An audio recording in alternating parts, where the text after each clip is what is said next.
Hey guys, what's going on? This is Josh from Spotted Euros, and behind me we have the $900 Mark IV GTI, and this is going to be a quick update video. Biggest question with this car was, is the transmission okay? We couldn't get it into first gear. We didn't want to dive too deep into this until we figured out that problem. Does this car have a bad transmission? Let's roll the clip. Right now we are in neutral, and guess what? Barely giving it gas because we are in first gear. Look at that.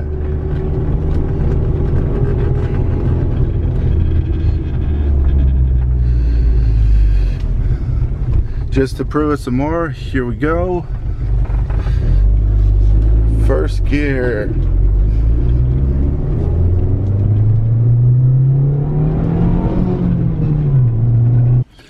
So as you can see, first gear works. It ended up just being a bushing issue. As you can see, all the trim is still off.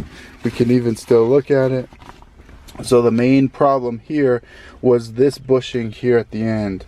Now, before, the stick would just move so much that basically the stick had to move quite a bit more, over enough to get into first gear, and it just simply didn't have the range. It would run into the back here. So we got a good kit where we replaced the bushing here, we replaced the bushing up in the engine bay, and now we're good.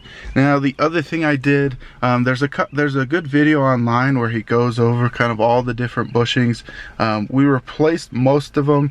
The one that we didn't is the cable bushing, the forward and back cable bushing underneath here. It's super hard to get to, and honestly I didn't think we actually really needed it, so I didn't replace that, but we did everything. We even shimmed. You can shim this ball here because it was kind of loose. Basically all you do is, I just took a business card that was in the car, and you cut out a piece and you stick it in here so it just tightens down on this ball.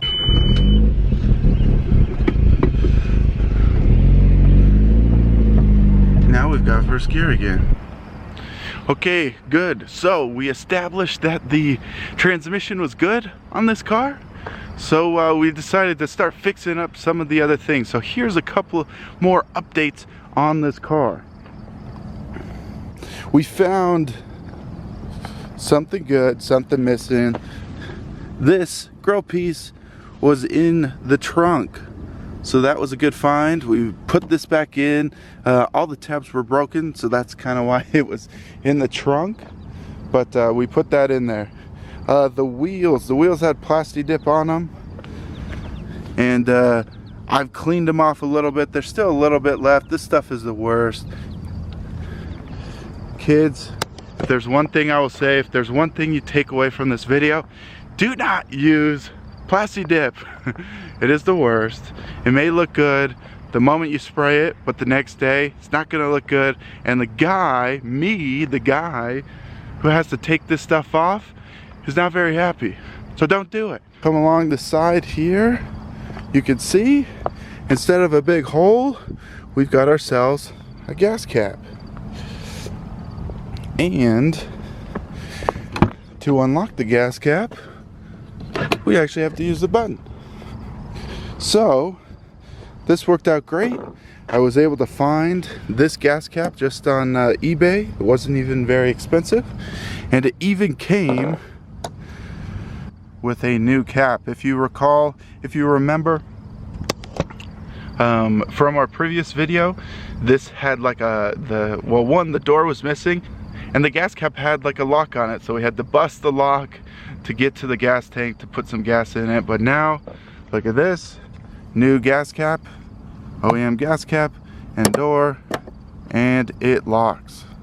Same color, matches, good, easy fix. And surprisingly, this was easy to put in. It's just one screw on the side, and it comes right out. Okay, so that was easy. Remember this door, these windows, The switch for the driver's side window wasn't working. We got a new set here, new switches, put those in. That was pretty easy, and that was just $15 off Amazon, so that was pretty easy. What else? Under the hood, couple of updates under the hood. First update, the dipstick. The original dipstick was all broken, busted, so we got a new one. That was easy. We also got a new MAF sensor, so as you see here, and some spark plugs. So the cool thing about this car is that it almost sounds like it's got a cam in it. The idle is just so aggressive. The cam's so aggressive that the idle just sounds amazing. Let's go to a clip of this thing idling.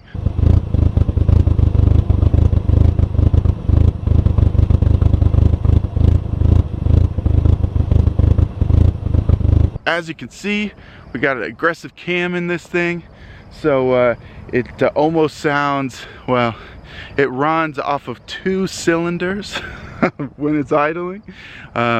So anyway, we tried to just real quick address that idle problem.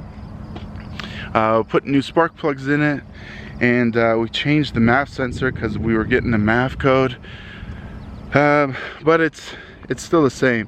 I haven't looked into it that much, but we're gonna have to address that problem. I would say that's definitely the next thing on the list. Got the transmission sorted out so it shifts through all the gears, and now we need to make sure that this thing's idling okay.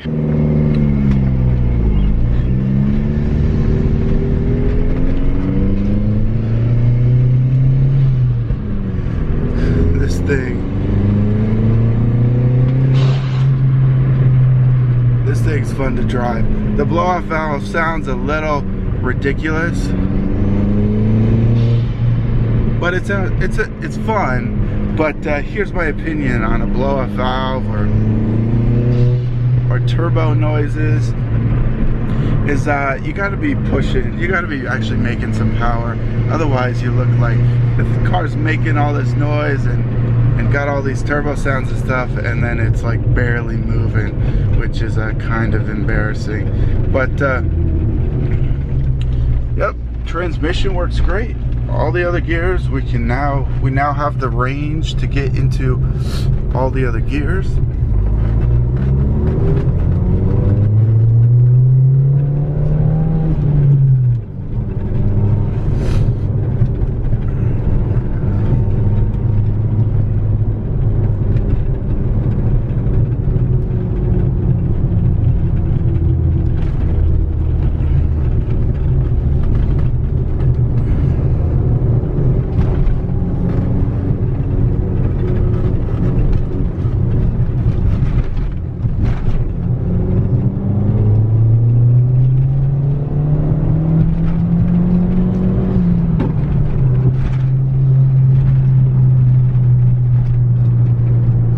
As you can see, one of the things we definitely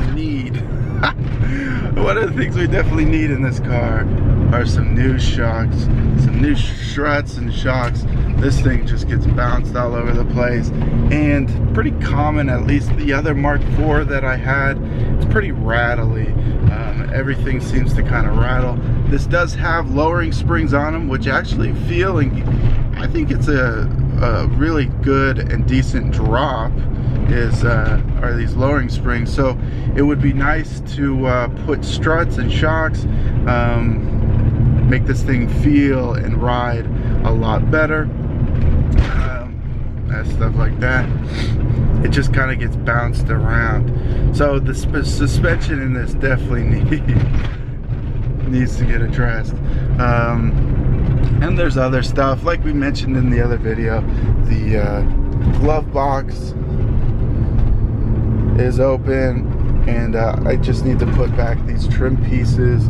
This boost gauge, it's more of a vacuum gauge. It only reads vacuum. Maybe that that explains some of our idle problem, or I don't know.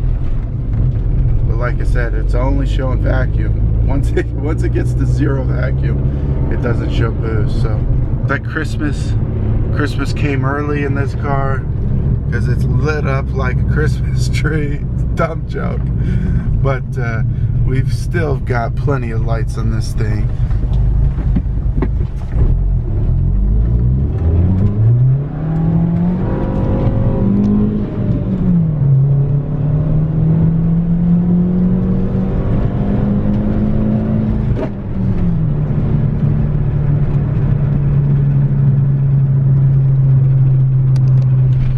It's fun. Drives pretty good. It's really not too bad.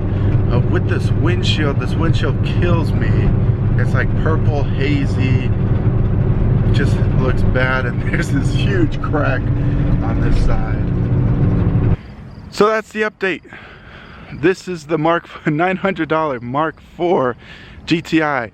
We put another 200 bucks into the other stuff that we've got, so now it's a little more than 900 bucks, but it's still a super fun car to drive.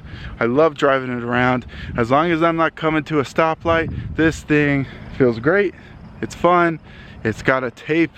I've got the tape adapter, just like the old days, in there to play some music, and it's a lot of fun. So other updates on the dealership: we sold the Tiguan. If you care to see which Tiguan I'm talking about, we flew out to Arizona, picked it up, and drove it back here. We only had it listed for a couple of days and it sold, and we made money. We made some good money on it. So the car cost about 2,500 bucks, and we ended up making 2,700 bucks. So it was definitely a good car to get. And then we just picked up a diesel Touareg, which we've been looking at for a while. So if you care to see any of those cars or the story on those, look back at some of our other videos, so you can see that. Now subscribe for more content on this Mark IV, and I'll do some more updates, and we'll kind of be working and changing this. I'm still not exactly sure what I want to do with this thing. We'll just kind of do small fixes here and there and see where it ends up. So thanks guys, thanks for watching.